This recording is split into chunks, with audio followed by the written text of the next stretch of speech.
Struggle करते रहेंगे भाई। अब जिस तरह मिसाल के तौर पर एक बात करो, अगर बाबर आजम की फॉर्म नहीं है या अब्दुल्ला शफीक स्ट्रगल कर रहा है या कोई और कर रहा है, तो कहां रन करेंगे, कहां फॉर्म लाएंगे अपनी? वो पाकिस्तान की कंडीशन में रन करके लाएंगे ना, वहां पे फ्लैट पिचेस मिलेंगी, अपनी कंडीशन का फायदा उठाओगे। पहले क्या होता था, हमारे बैट्समैनों को फ्लैट पिचेस मिलती थी, हमारे रन करते थे, जिस तरह मैंने पहले बोला बॉलर उठा।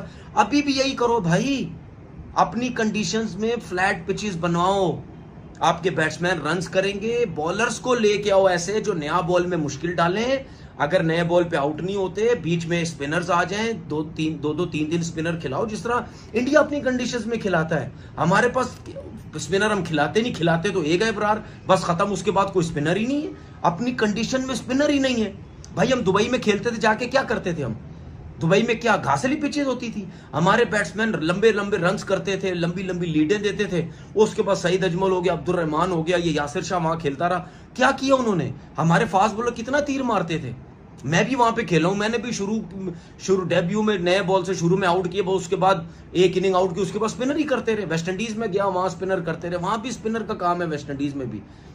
तो भाई फास्ट बॉलर हमारी स्ट्रेंथ क्या है, नया बॉल फास्ट बॉलर ने किया, उसके बाद रिवर्स स्विंग करना सीखो कि रिवर्स स्विंग किस तरह की जाती है, स्पिनर्स लेके आओ, हम इस तरह दूसरी टीमों को मारेंगे। अगर हम सपोर्टिंग पिचेस बनाते रहे ना, तो हम स्ट्रगल ही करते रहेंगे। दूसरे तो स्पिनर पे भी आउट कर रहे हैं, हमें थोड़ा सुकून चाहिए कि यार फास्ट बॉलर पे रन करें, फास्ट बॉलर भी यहां मुश्किल में डाल रहा है, तो कैसे हम रन करेंगे? किधर गया? हाँ, एक दो किधर गया? हाँ, ये रन। हाँ, हेलो, हाँ, गैरी निकलस कंपनी हैं? हाँ, अबे मेरे दादे की कंपनी नहीं है, तू मेरी अंग्रेजी मत ठीक कर। तुम बल्ले बनाते हो ना, बाबर आजम का बल्ला तुम ही लोग बनाते हो। हाँ, तो बस मुद्दे पे आए। अभी मैंने एक वीडियो देखी थी कुछ दिनों पहले, बाबर आजम तुम्हारी फैक्ट्री में आया था उधर इंग्लैंड, तो बल्ले के ऊपर वो हथी के ऊपर ग्रिप श्रिप चढ़ा रहा था, ऐसा हुआ था ना? हाँ, तो ये बताओ कि अगर हम तुम्हें बाबर आजम दें इस काम के लिए, तो रख लोगे लड़का हमारा? हाँ, नहीं, वो क्रिकेट में तो कुछ नहीं कर पा रहा, तो अब ज़ाहिर बात है घर गृहस्थी भी चलानी है, तो अगर तुम नौकरी पे रख लो, हथी के ऊपर ग्रिप तो बड़ी अच्छी चढ़ा लेता है, वो तो तुमने देख ही लिया है, और साल खंड में एक दो बैट भी अच्छे गिफ्ट कर देता है, तो उसकी पगार शिगार से काट के बल्ले शल्ले भी गिफ्ट कर लेंगे, हो जाएगा मुनासिब? हाँ, थैंक यू वेरी मच। हाँ ठीक है, मैं ये टेस्ट मैच ख़त्म होता है ना दूसरा, मैं भिजवा रहा हूँ उसे, ठीक है ना? रख लेना भैया जी, चलो थैंक यू। हाँ जी, तो क्या करूँ, नौकरी ना लगवाऊँ अपने भाई की? क्रिकेट में तो वो कुछ कर पा नहीं रहा, मतलब सेटल आउट होके, मतलब अंदर ठीक खेल रहा होता है, अचानक से आउट हो जाता है, तो बंदा क्या करे है? इर्द गिर्द के लोगों की चीखें भी सुनाई देनी शुरू हो जाती हैं। पता नहीं, मुझे तो एक चीख सुनाई दी है, तुम्हें दी है? मेरे अरमानों की चीख है भाई वो। 31 बनाकर बाबर भाई फिर आज लुढ़क गए, 77 गेंदें खेली हैं, 77 बॉल्स खेली हैं, 31 रन बनाए हैं, ऑल आउट हो गए हैं। फिर जो है वो हमारे बाबर आजम नहीं चले, 77 बॉल्स खेल के कोई 30 रन तो बना ली था, चलो शुक्र, कहीं 30 की शक्लें तो हमने देखी हैं, लेकिन 77 बॉल्स खेल के आप सेट होके अगर आउट हों तो ये भी क्रिमिनल है।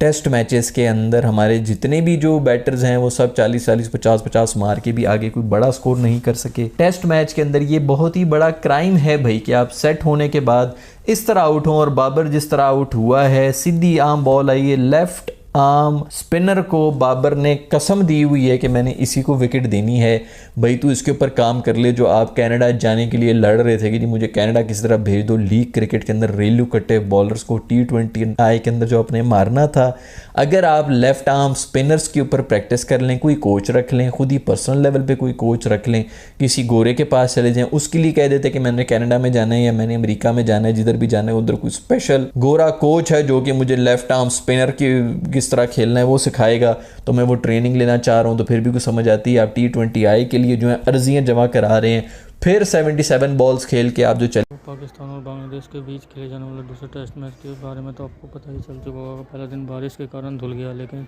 दूसरे दिन का खेल पूरी तरह से हुआ, जिसमें पाकिस्तान की शुरुआत बेहद ही ख़राब रही, जिसमें अब्दुल्ला शफीक जरूर बनाकर आउट हो गए। लेकिन उसके बाद कप्तान शान मसूद और अक्सर आयूब की भी बहुत अच्छी पार्टनरशिप हुई, लेकिन उसके बाद तो कोई भी खिलाड़ी सलमान खान के अलावा 50 तक भी नहीं पहुंच पाया, जिसमें अहम रोल निभाया उनके लिए मेहंदी अनवर मिराज ने, जिन्होंने 5 विकेट लिए और पाकिस्तान की बल्लेबाजी की कमर तोड़ डाली। पाकिस्तान के बल्लेबाज अपनी ही सरजमीं पर मेहंदी हसन मिराज को नहीं खेल पा रहे हैं। तो अगर बाई चांस ये मैच अगर बांग्लादेश में हो रहे होते तो इनका हाल क्या होता। मुझे तो नहीं लगता कि ये लोग 100 का स्कोर भी पार कर पाते हैं, क्योंकि जिस तरह की इनकी बैटिंग है उस तरह से तो यही लगता है कि ये लोग बांग्लादेश से भी खेलने लायक नहीं, नीदरलैंड, आयरलैंड या फिर नेपाल जैसी टीमों से इनके मैच करा जाए, ताकि बाबर आजम शतक ठोक सके और अपनी सेंचुरी पे सेंचुरी बना सके। और टीम से तो खैर इनको कुछ लेना ही नहीं होता कि टीम जीते हारे, इन्हें तो अपनी सेंचुरी का पता होता, लेकिन अब तो ये अपने लिए भी नहीं खेल पा रहे हैं। इन्हें टुक टुक टुक टुक करने की आदत है, लेकिन फिर भी टुक टुक भी नहीं कर पा रहे हैं। अब मुझे तो उन ग्रोसरी वालों के ऊपर हंसी आती है, सुबह से बाबर आजम के स्टैट्स लगा रहे हैं, पता नहीं बाबर आजम ने 2 गेंदें डिफेंड की, देखें बाबर आजम ने, क्विक लर्नर कह रहे हैं बाबर आजम को। ये बाबर आजम को ना सबसे ज़्यादा नुकसान पीसीबी वालों ने पहुंचाया कप्तान लगाकर, फिर उसके बाद बाबर आजम को नुकसान जनाब बाबर आजम के अपने माइंडसेट ने पहुंचाया।